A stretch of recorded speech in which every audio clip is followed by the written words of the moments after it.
Hola amigos, continuando con el avance, el día de hoy vamos a ver la segunda parte de lo que son los lenguajes de programación. Para esto vamos a comenzar hablando de, los lenguajes de programación los podemos agrupar de muchas maneras. Los podemos, una forma por ejemplo, podría ser agruparlos por lenguajes que son compilados. Y estos lenguajes que son compilados, por ejemplo, está el lenguaje C. Está el lenguaje C++, que es un lenguaje compilado, y también podemos hablar del lenguaje C#.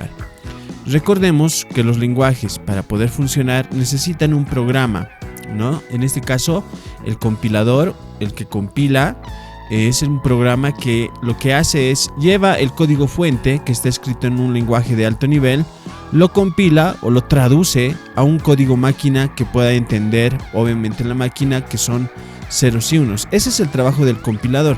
Es por eso que dentro de este primer grupo están los lenguajes que son compilados. Otro grupo que tenemos vendría a ser los lenguajes que son interpretados. Recordemos que los lenguajes de programación algunos necesitan un compilador, otros podrían necesitar un intérprete.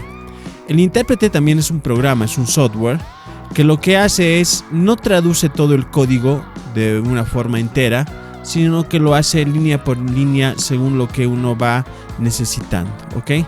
Es como si la máquina agarrara, ¿no es cierto?, en un determinado código y trata de ejecutarlo y dice, quiero ejecutar esta línea de código, y el intérprete lo que hace es traduce solamente esa línea, lo hace en tiempo real, conforme vaya pidiendo la máquina.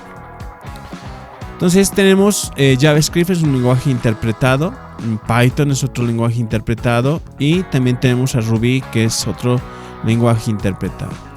Ahora, existen otro grupo que podemos mencionar, que vendría a ser los lenguajes que son compilados y al mismo tiempo son interpretados, como por ejemplo el lenguaje Java. Fíjense ustedes en la imagen acá, tenemos por ejemplo un código fuente. Cuando ustedes aprenden un determinado lenguaje de programación, ustedes van a empezar a programar, y al momento de programar van a generar algo que se llama código fuente. El código fuente son las instrucciones o el conjunto de instrucciones de un determinado programa que nosotros tenemos para poder programar. Entonces fíjense que el compilador lo que hace es lleva todo este código fuente, lo lleva a un código que se llama bytecodes o código intermedio, que es un código que no es ni código máquina ni tampoco es código fuente, por eso se llama código intermedio, se le llama bytecodes.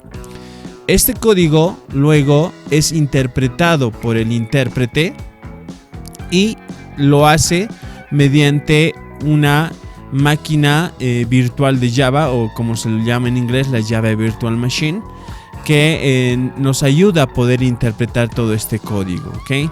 Y de esa manera nosotros podemos generar nuevamente, rápidamente, el código máquina. Entonces hay lenguajes como Java, por ejemplo, que son compilados y al mismo tiempo son también interpretados, ¿ok? Ahora, recordemos que Java ha sido un lenguaje que ha aparecido en la década de los 90. Pueden haber otros lenguajes que puedan seguir esta misma línea. Yo solamente en esta presentación les voy a hablar solamente de Java. Bueno, ahora, ¿qué vendría a ser exactamente un compilador? Porque los lenguajes de programación necesitan bastante sobre lo que es un compilador. Hemos dicho que es un software, es un programa. Este programa lo que hace es lo siguiente. Lo que hace primero, agarra el programa fuente, o sea, agarra el código fuente, lo compila y lo convierte en algo que se llama código objeto, que es el encargado o es el código en el cual se va agarrando para poder luego ejecutarse en la máquina, ¿ok? Si el compilador encuentra algún error dentro de nuestro programa fuente, ¿no?, un error de sintaxis, una línea de código mal escrita, ¿no es cierto?, no puede traducir todo esto y nuevamente vuelve al programa fuente. Esta parte es muy importante. El compilador es como una especie de traductor. Imaginen que tienen una carta en español y esta carta en español la quieren llevar a una carta en inglés. Si tú tienes una línea de la carta que está escrito mal, que no se entiende, está escrito mal, entonces no puedes hacer la traducción, ¿no es cierto? Exactamente pasa lo mismo con el compilador. Es como un traductor que lleva del código fuente, lo lleva a código máquina, ¿ok? Y si hay un error, nuevamente retorna al programa fuente hasta que solucionemos ese error, ¿ok? Entonces esa es la tarea del compilador. Ahora, ¿qué podemos decir más de un compilador? Es un tipo de traductor, ya lo hemos dicho. Podemos decir también que traduce un programa escrito en un lenguaje de alto nivel, muy importante. Lo que hace es una traducción de un lenguaje de alto nivel y lleva a un lenguaje de bajo nivel o un lenguaje máquina, ¿ok? Luego podemos decir también que es un programa que traduce el código fuente a código máquina también, ¿ok? Entonces el compilador es un programa muy importante que lo tienen algunos lenguajes de programación. Ok, otro programa muy importante que utilizan los lenguajes de programación, no todos, porque ya hemos dicho que hay tres categorías, ¿no?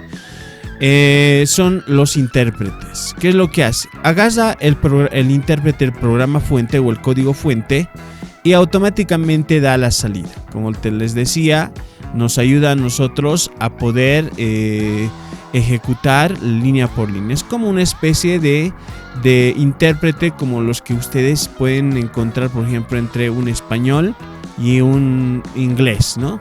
O un brasileño o un chino. El intérprete, para que estas dos personas se puedan comunicar, lo que hacen es escuchan lo que le dice una persona, lo traduce, le dice a la otra persona y la respuesta es de la misma forma interpretada también, ¿no? Traducida en tiempo real, en ese mismo instante, ¿no? Ese es un intérprete. Entonces es un programa también para los lenguajes de programación. Entonces, ¿qué es un intérprete? Dice, realiza la traducción a medida que sea necesaria.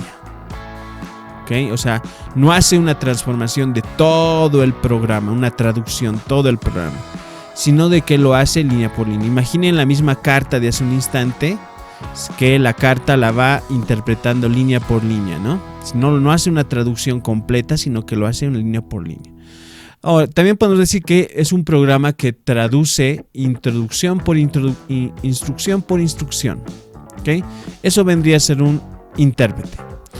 Ahora, podemos categorizar también los lenguajes de programación. En realidad hay muchas formas de categorizarlos, llevarlos por grupos. En un principio habíamos visto de que pueden haber lenguajes que son compilados, lenguajes que son interpretados, o como Java, que es un lenguaje que es compilado e interpretado al mismo tiempo, ¿ok? Pero también los podemos categorizar. Los lenguajes de programación pueden ser visuales. Hay lenguajes de programación visuales, como por ejemplo el Visual Basic 6.0, que es un lenguaje visual. Cuando hablamos de un lenguaje de programación visual, estamos indicando de que hay muchos elementos gráficos que nosotros podemos jalar como una especie de iconos que podemos ir manejando dentro de nuestra programación.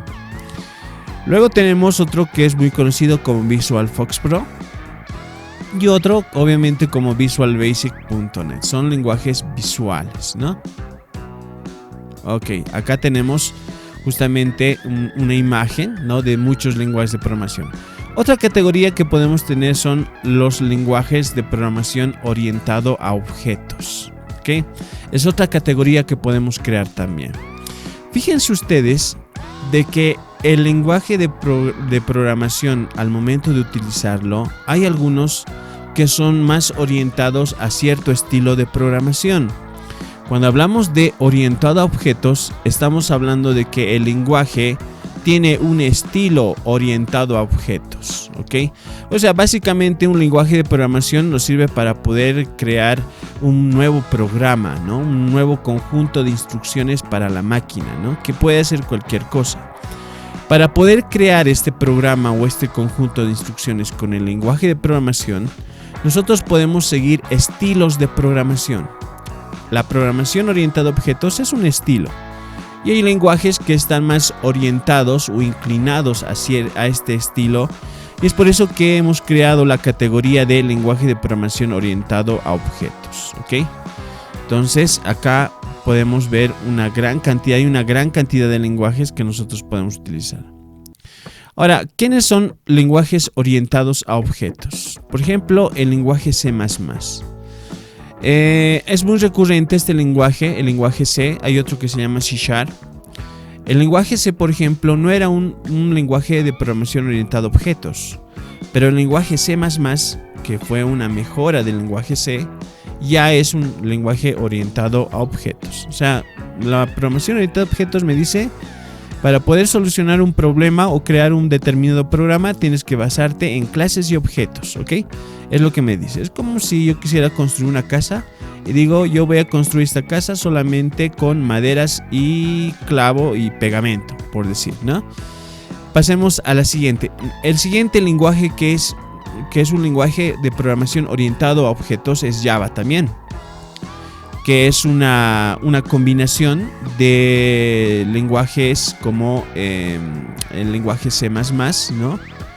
Que tiene lo mejor del lenguaje C, tiene lo mejor del lenguaje Visual Basic y tiene lo mejor del lenguaje C#, ¿no?